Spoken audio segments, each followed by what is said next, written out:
지난 2004년 아테네 올림픽 때 남자 육상 400m 계주 경기에서 누구도 예상하지 못한 대이변이 발생하게 됩니다. 당시 강력한 우승 후보였던 미국 팀을 제치고 영국이 금메달을 딴 거예요. 당시 미국 팀은요, 올림픽 100m 육상 우승자였던 게이틀린이라는 선수를 비롯해서 인간 탄환이라는 별명이 붙은 모리스 그린과 같은 100m를 9초대에 달리는 세계 최강의 선수들로 구성되어 있었습니다. 반면에 영국 팀은 100m 결선에도 오르지 못한 선수가 대부분이었어요. 그런데 모두의 예상을 뒤엎고 영국이 미국을 이기고 우승을 차지한 거예요. 이유인즉슨 이 미국 팀 각각의 선수는 최고였는지 모르겠지만 400m잖아요. 계주잖아요. 그 바톤을 터치하는데 실패했기 때문입니다. 여러분 아시는 것처럼 이 400m 계주는 4명의 선수가 달리는 거예요. 어느 한 선수만 잘 달려서도 안 되고 4명 모두가 다 잘 달려야 됩니다. 근데 더 중요한 게 있는데 각각의 그 구간에서 이 바톤 터치가 제대로 이루어져야 합니다. 아무리 잘 달려도 바톤이 제대로 이어지지 않으면 그 경기는 실수하고 우승할 수가 없는 거예요. 여러분, 우리 신앙도 마찬가지입니다. 우리 가운데 한때 정말 예수 잘 믿고 또 사람들의 칭찬과 부러움을 살 만한 그런 사람들 있습니다. 그런데 대를 이어서 계속해서 그 신앙을 이어가는 게 참 쉽지 않아요. 선대는 믿음의 명문가였는데 후대에 이르면서 흐지부지해지는 예가 많기 때문이죠. 한 나라가 그렇고 교회도 그렇고 가정도 마찬가지입니다.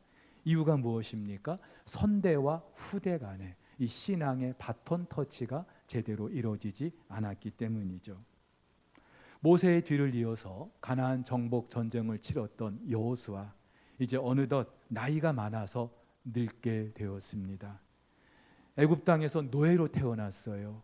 노예의 후손으로 태어나서 노예로 살다가 아무런 기약 없는 그런 시간들을 보내다가 어느 날 하나님의 특별한 은혜로 출애굽을 경험합니다.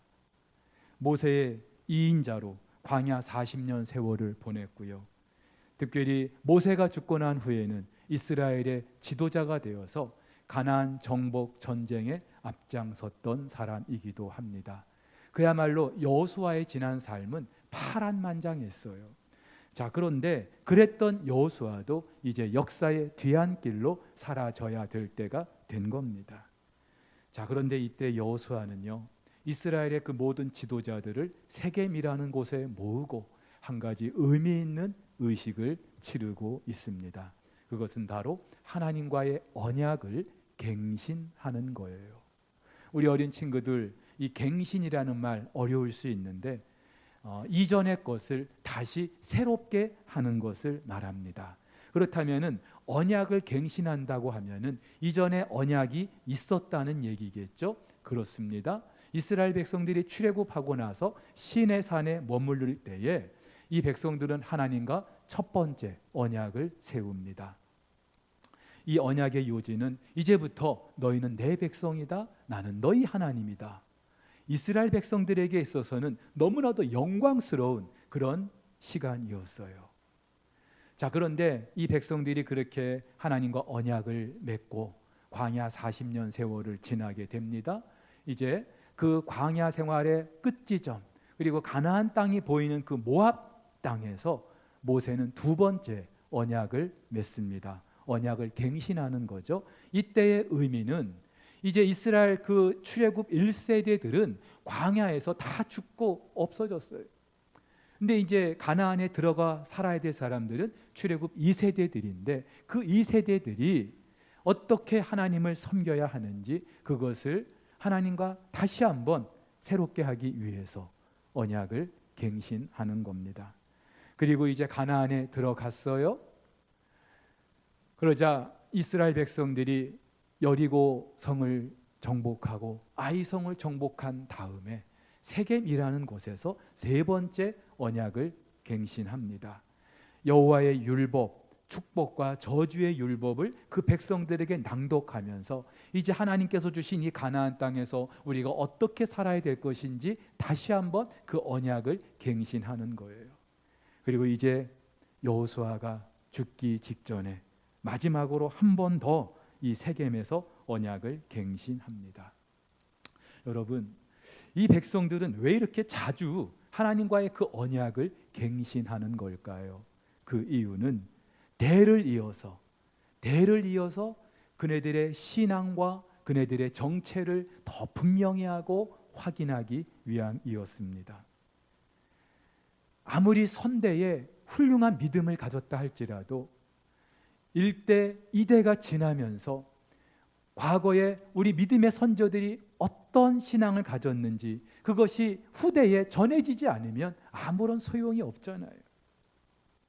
그러면서 그네들에게 하나님은 어떤 분인지, 그리고 자기들은 하나님께 어떤 백성들인지 다시 한번 그 언약의 자리를 통하여 확인하는 거예요. 여러분, 대나무가, 그 얇은 대나무가 그 산 꼭대기까지 높이 올라가는데도 부러지지 않는 이유, 그 마디마디 매듭이 있기 때문이죠. 이스라엘 백성들 한 대가 지나고 또 한 대가 되면서 이렇게 자주 언약을 갱신하는 자리가 있었기 때문에 그네들의 믿음이 후손들에게 이어질 수 있었던 거예요. 그래서 우리 믿음의 선조들은 이 찬양을 즐겨 불렀어요. 평생에 듣던 말씀 또 들려주시오. 한 번 듣고 마는 게 아니죠. 부모 세대만 듣고 마는 게 아니죠. 평생에 들었어요. 그런데 또 들려달라고요. 자, 근데 이때 여호수아가 했던 일이 있습니다.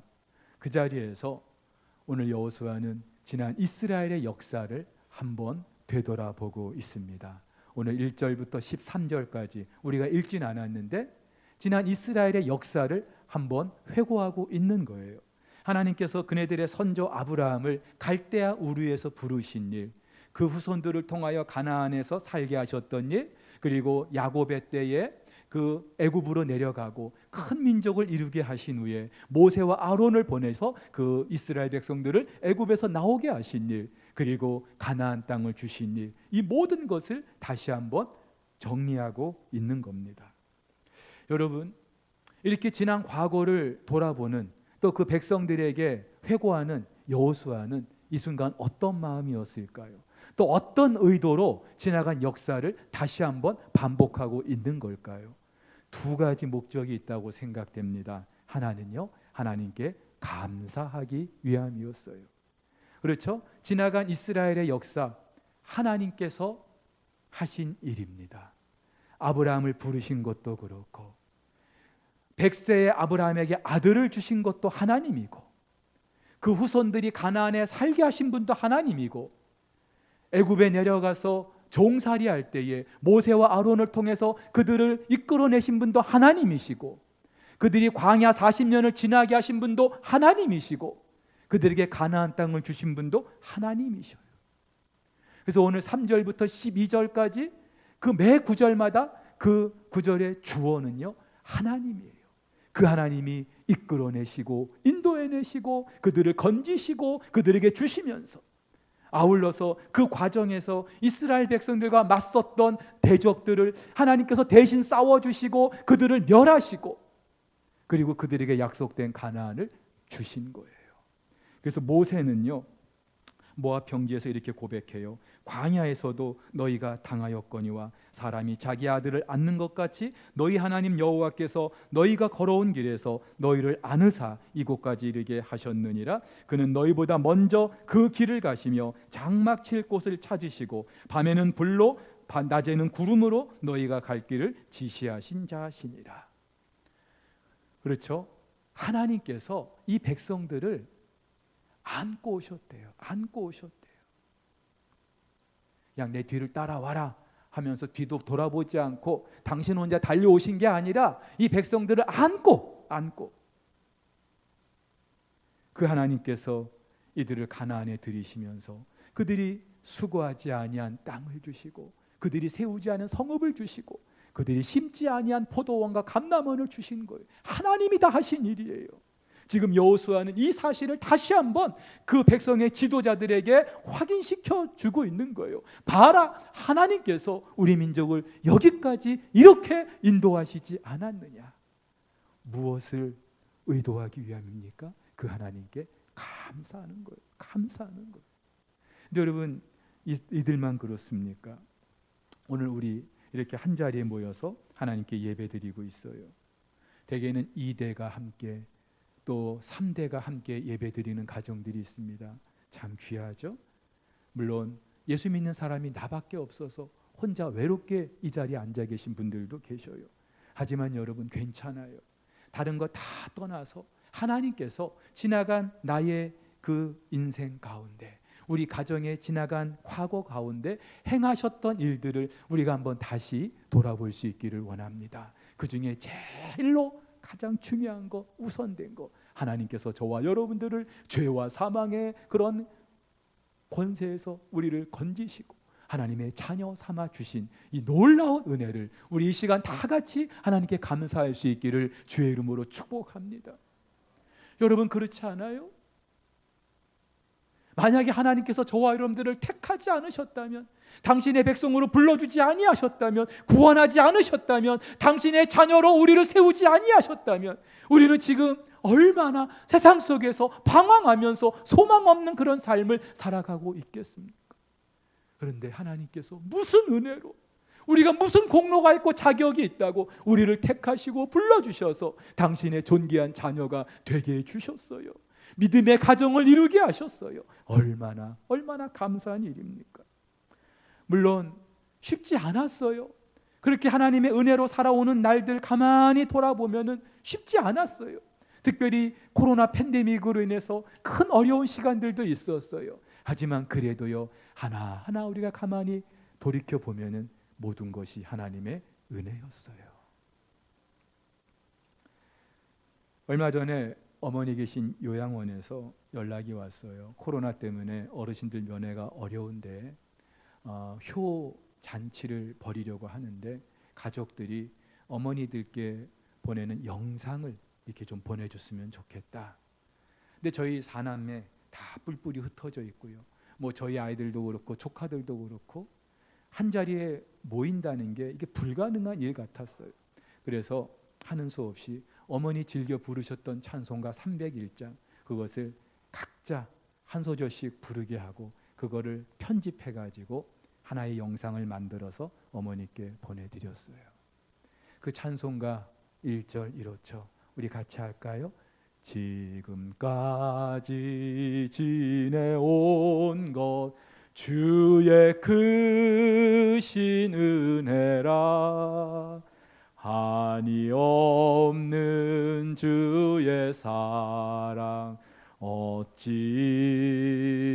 말하랴, 자나깨나 주의 손이 항상 살펴주시고 모든 일을 주 안에서 형통하게 하시네. 늘 부르던 찬양인데요, 가족들이 그렇게 이어 부른 것을 하나로 이어서 영상을 편집해서 듣고 있는데 더 큰 은혜가 있는 거예요. 그러면서 하나님께서 저희 가정에 허락하신 그 은혜들이 새록새록 생각이 났어요. 저희 4남매 양가 믿지 않는 그런 가정에서 태어났어요. 근데 하나님의 특별한 은혜로 어머니 때문에 예수님을 알게 됐고 믿게 됐어요. 저와 제 동생은 더군다나 모태신앙으로 자라게 됐어요. 어려서부터 저희 어머니 주일마다 그 없는 살림에도 우리 4남매 예배 때 우리 두 손에 꼭 헌금을 쥐어 주셨어요. 이른 아침 아이들 학교에 보내야 되는데 4남매 모아놓고 가정 예배를 꼭 드리셨고요. 하루 종일 밭일하고 힘드셨는데도 그 다음날 새벽은 어김없이 예배당에 가셨고요. 특별히 매주 토요일마다 그 다음날 예배를 드리기 위해서 예배당을 구석구석 청소하셨고, 어머니께서 보여주셨던 그 신앙의 본들을 하나하나 생각해 보는데 너무 고맙고 감사하고, 저희 부모님들, 저희 사남매에게 물려주신 이 땅의 유산은 거의 없어요. 그런데 없어도 괜찮아요. 그 믿음 하나 물려주신 게 너무나 감사한 거예요. 만약에 이 믿음이 없었다면은, 어머니께서 우리 사남매를 믿음 안에서 키우지 않았다면은 우리 사남매가 지금 어떻게 지내고 있을지 너무나 끔찍한 거예요. 물론 그렇게 그 믿음을 가지고 살아오는 동안에 쉽지 않았어요. 결혼해서 가정들을 이루고 살지만 크고 작은 위기들이 참 많았어요. 그래도요, 지나고 보니까 하나님의 은혜였어요. 그러면서 제가 하나님께서 우리 가정에 베푸신 그 은혜들을 하나하나 생각하면서 제 안에 나도 모르게 드는 확신이 있었어요. 그래, 하나님께서 우리 가정을 여기까지 이렇게 인도해 주셨는데, 그 힘들고 어려운 시간들도 다 이겨내게 하셨는데, 안고 오셨는데, 그 하나님께서 천국 가는 그날까지 우리 가정을 지켜주지 않겠는가, 그런 확신이 생겼어요. 여러분, 감사할 때 이런 확신이 우리 가운데 있게 되는 줄로 믿습니다.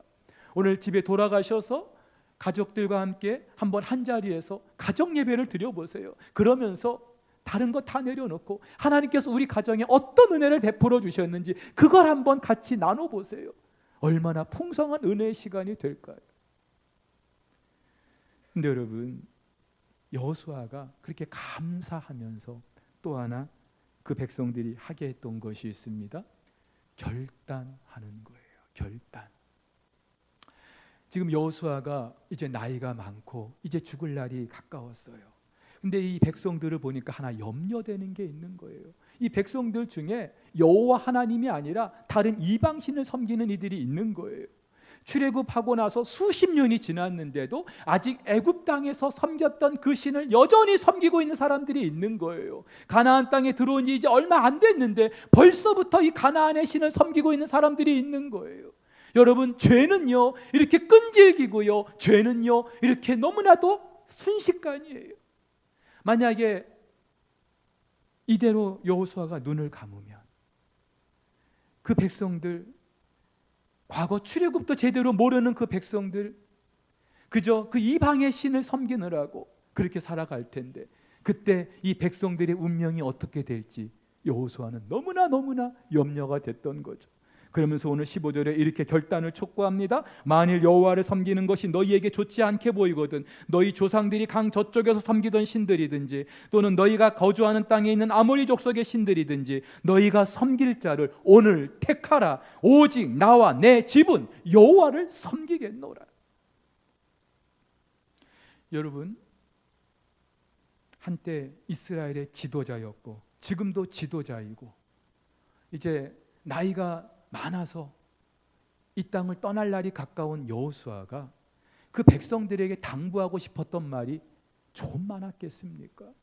자기 뒤를 이어서 지도자를 세워야 될 거 아닙니까?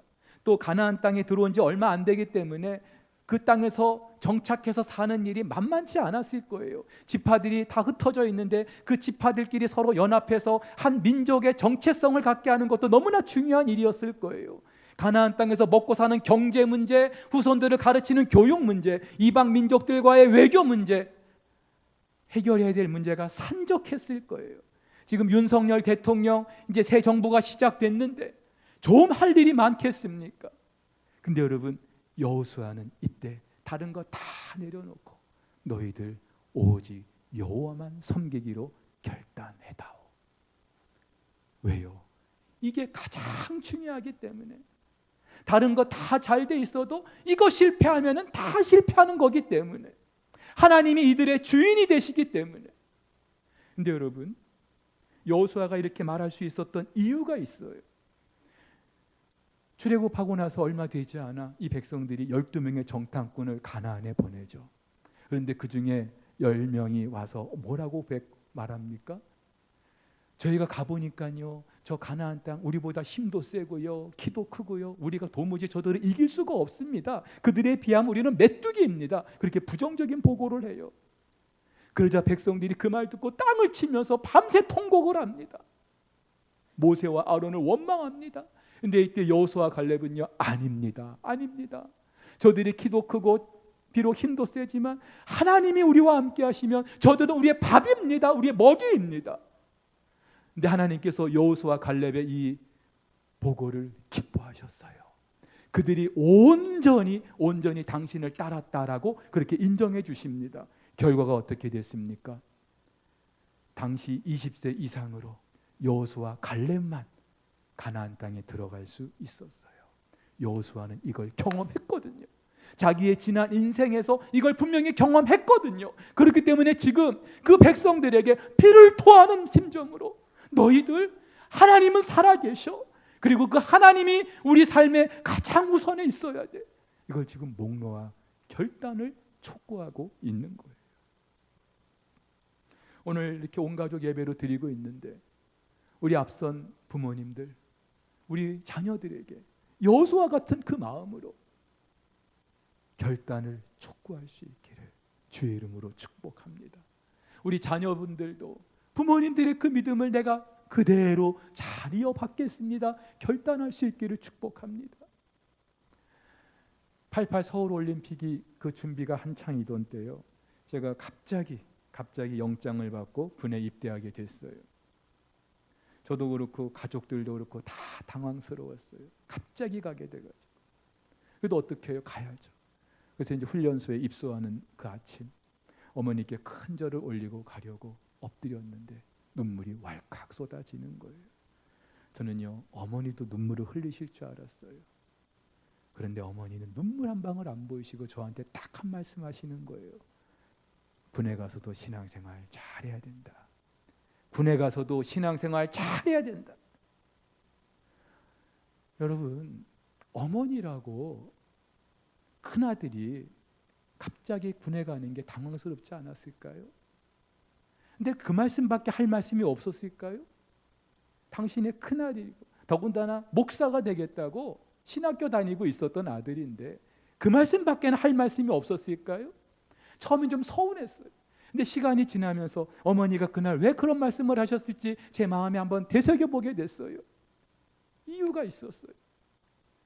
네가 아무리 모태신앙이지만, 네가 아무리 목사가 되겠다고 신학교 다니고 있지만 군대라는 네가 이제까지 경험해보지 못한 그 곳에서 네가 신앙을 어떻게 잘 지켜내는지, 그게 어머니에게는 가장 큰 기도 제목이었던 거죠. 그래 주기를 바랬던 거죠. 오늘 여호수아의 마음이 바로 그 마음 아니었을까요? 여러분, 그렇다면은 도대체 여호와만을 섬긴다는 게 무엇을 의미할까요? 주일 잘 지키고 예배 시간 잘 지키고 그러면 되는 겁니까? 예, 중요하죠. 이것도 안 되는 분들이 너무나 많기 때문에. 근데 여러분, 여호와만을 섬기기로 결단하라는 것은 좀 더 본질적인 그런 의미가 있어요. 지금 이 백성들 중에 하나님이 아니라 여호와 하나님이 아니라 이방의 신들을 섬기는 사람들이 있거든요. 여러분, 이들이 왜 가나안의 신을 섬기고 있는 걸까요? 지금 이 백성들 유목민이었어요. 애굽에 있다가 40년 광야 지나고 이제 가나안이란 땅에 처음 들어왔어요. 근데 이곳에는요, 그네들의 풍요와 다산을 지켜준다는 바알을 섬기고 있거든요. 그래서 이 백성들도 이 가나안 땅에서 살기 위해서는 어쩔 수 없이 그 바알을 섬기려고 하는 거예요. 여러분, 우리가 그렇잖아요. 예배당 안에서 아무리 하나님을 섬기기로 결단을 해도 예배당 문을 나서는 순간 이 세상의 가치관대로, 그런 사고방식대로 살아야 이 땅에서 살아남는다는 그런 생각을 우리가 하게 되지 않습니까? 그래서 나도 모르게 어쩔 수 없이 교회에서는 예수 잘 믿는다는 소리 들어도 세상 속에서는요 똑같은 거예요. 여호수아는 이게 염려가 됐던 겁니다. 그래서 너희 오늘 여호와만을 섬기기로 결단해다오.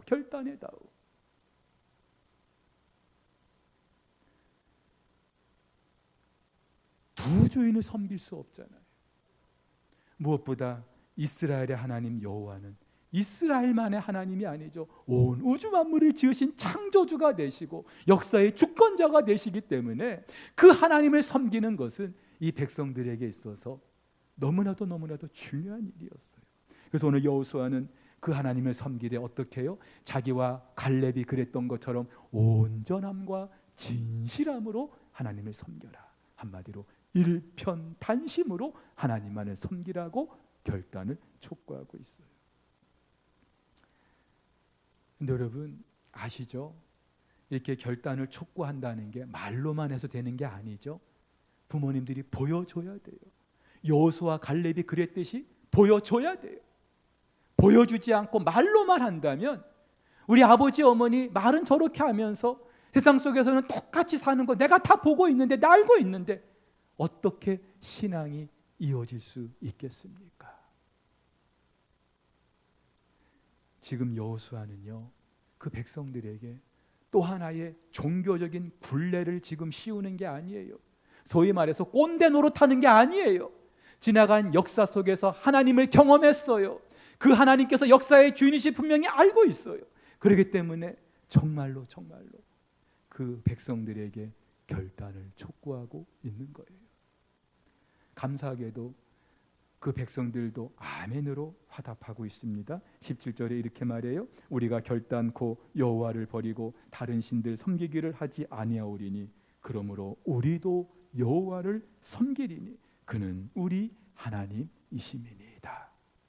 우리도 여호와를 섬기리니 그는 우리 하나님이심이니이다. 이 말은 우리에게도 여전히 여호와 하나님이 우리의 주인 되십니다. 바알이 아니라 하나님이 우리의 주인이십니다. 고백하는 거예요.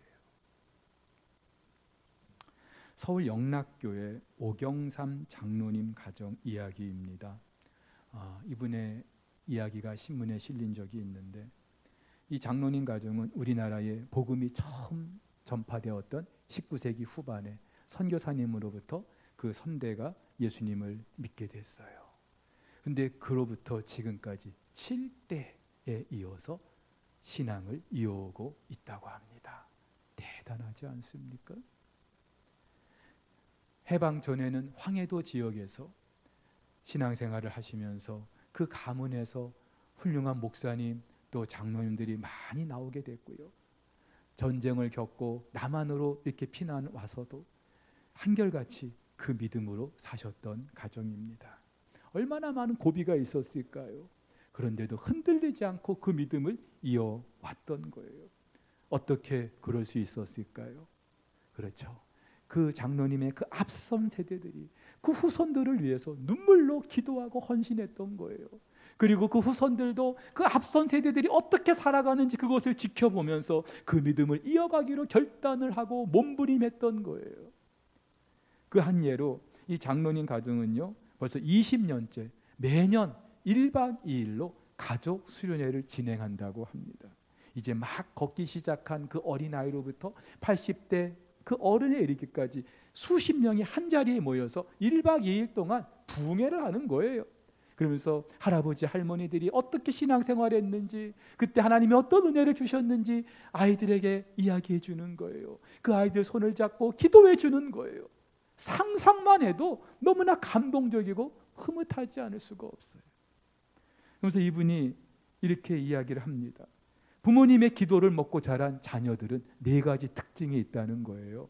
첫째, 어떤 어려움이 생겨도 믿음으로 해결하려고 하고 하나님께 기도하려고 한다. 둘째, 아무리 10대 때 사춘기 흔들리는 그런 성장통이 있어도 결국 부모님 기도의 열매를 보게 된다. 세 번째, 그렇게 자란 아이들은 교회에서도 각 사회에서도 헌신된 일꾼으로 세워지게 된다. 네 번째, 마지막으로 그런 아이들 결국은 부모님을 공경하고 자녀를 사랑할 줄 아는 그런 믿음의 계보가 가정에서 이어진다.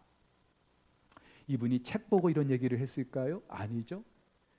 당신의 그 가문이 7대째 내려오는 동안에 몸소 겪었던 거예요. 경험했던 거예요. 우리 석포교회도 어느덧 50여 년의 역사를 가지게 되었어요. 이미 하나님의 품에 안기신 우리 믿음의 선배들도 계시고요. 이제는 머리가 희끗하고 기력이 쇠하신 우리 믿음의 어르신들, 지나간 우리 석포교회의 역사에서 너무나 귀한 역할들을 감당해 오셨어요. 힘들고 어려운 그 시간 눈물로 믿음으로 이겨내신 분들이에요. 그리고 우리 후손들도 그 선대의 믿음을 이어받아서 지금 아름다운 이런 공동체를 이루고 있습니다.